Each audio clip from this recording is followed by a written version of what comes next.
Euzu billahi mineşşeytanirracim. Bismillahirrahmanirrahim. Allah'a həmd olsun, Peyğəmbərə salavat və iman edənlərə salam olsun. Bugün müsəlmanların ən az əqidə qədər diqqət etməli olduğu böyük problemlərdən biri şəxsiyyət problemidir.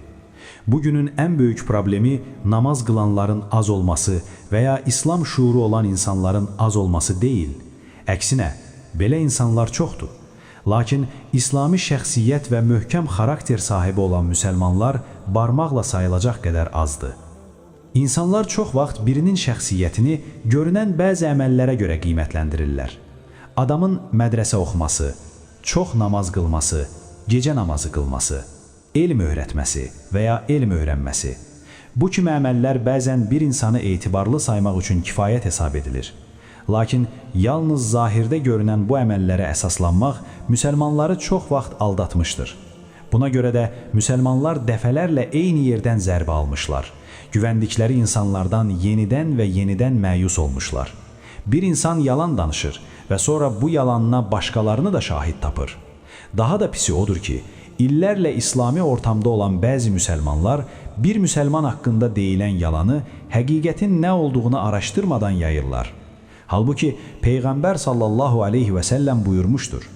Bir insanın eşitdiyi hər şeyi danışması onun yalancı olması üçün kifayətdir. Təəssüflər olsun ki, bu hədis artıq insanların qəlbinə qorxu salmır. Hətta ən təhlükəlisi budur ki, bir insanda yalan görmək artıq ciddi narahatlıq doğurmur. Sanki bu adi bir hal kimi qəbul edilir. Dürüstlük və vəfa kimi dəyərlər unudulmuş, yalan üzərində qurulmuş münasibətlər çoxalmışdır. Abdullah ibn Amr ibn Əl-As radiyallahu anhu rəvayət edir ki, Peyğəmbər sallallahu aleyhi və səlləm buyurdu. Bir insanda bu 4 xüsusiyyət varsa, o tam münafiqdir. Bunlardan biri varsa, onu tərk edənə qədər onda nifaqdan bir pay var. Ona əmanət veriləndə xəyanət edər. Danışanda yalan söyləyər. Söz verəndə sözündən dönər. Düşmənçilik edəndə haqsızlıq edər. Bu hədis bizə göstərir ki, dürüstlük, əmanətə sədaqət, sözə sadiqlik, ədalət, təqvalı müsəlmanın əsas xüsusiyyətləridir. Başqa bir hədisdə Peyğəmbərdən soruşdular. Ey Allahın Rəsulu, mömin qorxaq ola bilərmi? Rəsulullah sallallahu aleyhi və səlləm bəli dedi.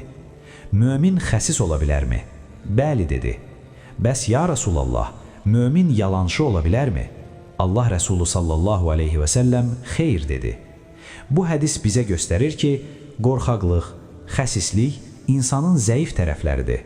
Lakin yalan, xəyanət, vəfasızlıq bunlar şəxsiyyət və xarakter problemidir. İslam isə şəxsiyyətsizliyi qəbul etməz. Peyğəmbər sallallahu aleyhi və səlləm buyurmuşdur. Mən gözəl əxlaqı tamamlamaq üçün göndərildim. Çünki şəxsiyyət yalnız əxlaqlı qəlbdə formalaşır. Başqa bir hədisdə Rasulullah sallallahu aleyhi və səlləm buyurmuşdur. Hər ümmətin bir fitnəsi var. Mənim ümmətimin fitnəsi maldır. Yəni, ümmət üçün ən böyük imtihan pul, vəzifə, mənfəət qarşısında dik durmaqdır. İnsan namaz qıla bilər, oruç tuta bilər, elm öyrənə bilər. Amma mal və mənfəət qarşısında dəyişə bilər. Əsl imtihan hələ məhz budur. Əsl cihad yalnız kitab yazmaq, gözəl danışmaq, döyüşmək deyil. Əsl cihad yalandan uzaq olmaqdır, mənfəət qarşısında əyilməməkdir, müsəlmanların şərəfini qorumaqdır. Həqiqi müsəlman kimdir? Peyğəmbər sallallahu aleyhi və səlləm buyurmuşdur. Müsəlman o kəsdir ki, insanlar onun əlindən və dilindən əmin olsun. Yəni, həqiqi müminin davranışı vəziyyətə görə dəyişmir, mənfəət üçün haqqı satmır. İnsanlar onun yanında özlərini güvəndə hiss edirlər. Bu cür insan sözündə sabit olan, vəziyyətə görə dəyişməyən, mənfəət üçün haqqı satmayan insandır. Abu Hureyra radiyallahu anhu rəvayət edir ki, Peyğəmbər sallallahu aleyhi və səlləm buyurdu.